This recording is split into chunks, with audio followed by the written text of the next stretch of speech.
రాజకీయాల్లో ఉన్నవారికి చాలా మెచ్యూరిటీ అవసరం. ఏం చేస్తున్నారో ఏంటో తెలుసుకొని మాట్లాడటం అనివార్యం. కాలు జారినా పర్వాలేదు కానీ మాట జారితే వెనక్కి తీసుకోలేమన్న సామెతను గుర్తుపెట్టుకొని మాట్లాడటం చాలా ముఖ్యం. అలాంటిది రాజకీయాల్లో 4-5 దశాబ్దాలుగా ఉన్న కొంతమంది అగ్రనేతల పిల్లలు వారి రాజకీయ వారసత్వాన్ని పుణికిపుచ్చుకోవాలనుకుంటున్నారే తప్ప తగిన అనుభవము, లౌక్యము అలవాటు చేసుకోలేకపోతున్నారని వరుస ఉదంతాలు నిరూపిస్తున్నాయి. ఒకప్పుడు మంత్రి నారా లోకేష్ గురించి చాలా జోకులు పేలేవి. టీడీపీకి అందరూ ఓటేయాలని చెప్పే బదులు ఎవ్వరూ ఓటెయ్యొద్దని అనేశారని ఒకసారి సోషల్ మీడియాలో ప్రచారం జరిగింది. దానికి సంబంధించిన బయట కూడా ఛానళ్లు మీడియాలో సర్క్యులేట్ అయింది. వైసీపీ వారికి పండుగ చేసింది. అలా లోకేష్ మాట్లాడిన చాలా మాటలు విమర్శలకు, సెటైర్లకు దారితీశాయి. అప్పట్లో ప్రత్యర్థులు ఆయన్ను పప్పు అని పిలిచేవారు. ఇప్పుడు లోకేష్ తీరు మారింది. ఒక పరిణితి ఉన్న నాయకుడిగా ఎదిగారని ప్రత్యర్థులే ఒప్పుకుంటున్నారు. ఓడిన మంగళగిరిలోనే ఆయన భారీ మెజారిటీతో గెలిచారు. లోకేష్ ఇంప్రూవ్ చేసుకోవడంతో ఇప్పుడు ఆయనను తప్పుపట్టే అవకాశం లేదు. ఇతర నాయకుల కుమారులు మాత్రం ఇష్టానుసారం ప్రవర్తిస్తున్నారు. ఏం చేస్తున్నారో, ఎందుకు చేస్తున్నారో వారికే తెలియటం లేదు. గత 24 గంటల్లో జరిగిన 2 ఘటనలు ఇక్కడ ప్రస్తావించాల్సిందే. ఇక మేం తప్పుకునే రోజులు దగ్గర పడ్డాయి. మా బిడ్డలను ఆదరించండి అని నేతలు కోరడంలో తప్పులేదు. స్లోగా వారిని ప్రొజెక్ట్ చేయటంలో కూడా ఇబ్బందేమీ లేదు. కాకపోతే వారసులు ఏం చేస్తున్నారు, ఎందుకు చేస్తున్నారని అర్థం చేసుకుని వారికి సరైన రాజకీయ శిక్షణ, భాషపై పట్టు వచ్చేట్టుగా చూడాల్సిన బాధ్యత తండ్రులపైనే ఉందని మర్చిపోకూడదు. మాజీ మంత్రి, భీమిలి ఎమ్మెల్యే గంటా శ్రీనివాసరావు తనయుడు గంటా రవితేజ మాట్లాడిన తీరు చూస్తే వీళ్ళు మారరురా బాబు అని జనం చెప్పుకునే దుస్థితిలోకి వాళ్ళను వాళ్ళు నెట్టుకుంటున్నారు. గంటా శ్రీనివాసరావు ఇప్పటి నుంచే కుమారుడు రవితేజను జనంలో ఉండేలా జాగ్రత్తలు తీసుకుంటున్నారు. అయితే అన్ని రంగాలలో కష్టమైనది రాజకీయ రంగమే.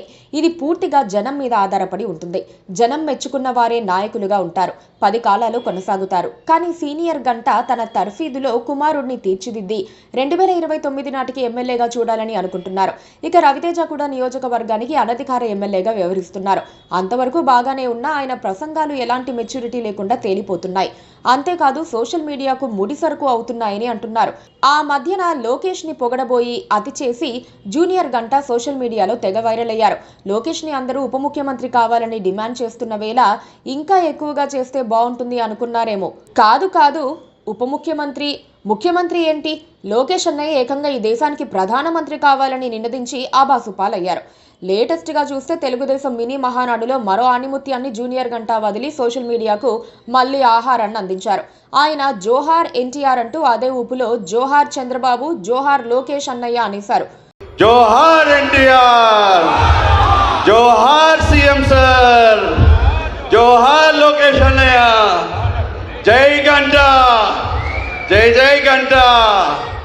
జోహార్ అని ఎవరినంటారో కూడా తెలియని జూనియర్ గంటా వారసుడిగా ఎలా సెట్ అవుతారని అప్పుడే విమర్శలు మొదలయ్యాయి. జయంతులకు, వర్ధంతులకు తేడా తెలియని వారు కూడా రాజకీయాల్లో రాణిస్తారా అని తెలుగు తమ్ముళ్ళు బెంగ పెట్టేసుకుంటున్నారు.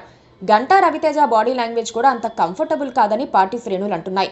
అందరినీ కలుపుకుపోయే తత్వం లేదని, గంటా శ్రీనివాసరావు చూపించే ఆప్యాయత ఆయన చూపించలేకపోతున్నారని జిల్లా నేతలు అంటున్నారు. అదే సమయంలో స్పీకర్ చింతకాయల అయ్యన్న పాత్రుడిది మరో శైలి. అయ్యన్న టీడీపీ ఆవిర్భావం నుంచి పార్టీలో ఉన్నారు. ఆయన ఎన్నోసార్లు ఎమ్మెల్యేగా నర్సీపట్నం నుంచి గెలిచారు. మంత్రిగా ఆయన చేపట్టని కీలక శాఖలు లేవు. పోలిట్ బ్యూరో మెంబర్గా దశాబ్దాల తరబడి ఆయన పనిచేస్తున్నారు. ఆయన 11వ నర్సీపట్నం నుంచి పోటీ చేశారు.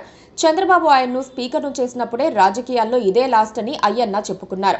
ఇకపై నర్సీపట్నం నియోజకవర్గానికి తన కుమారుడు విజయ్ పాత్రుడు వారసుడిగా ఉంటారని ఆయన తేల్చేశారు. కాకపోతే కుమారుడికి పొలిటికల్ ట్రైనింగ్ విషయంలో మాత్రం ఆయన ప్రత్యేక శ్రద్ధ పెట్టడం లేదు. విజయ్ ఎవరిని లెక్క చేయరట, అందరినీ వాడు వీడు అని సంబోధిస్తూ ఉంటారట. ఒక సందర్భంలో మీడియా పెద్ద ఒకరు విజయ్కు చీవాట్లు కూడా పెట్టారు.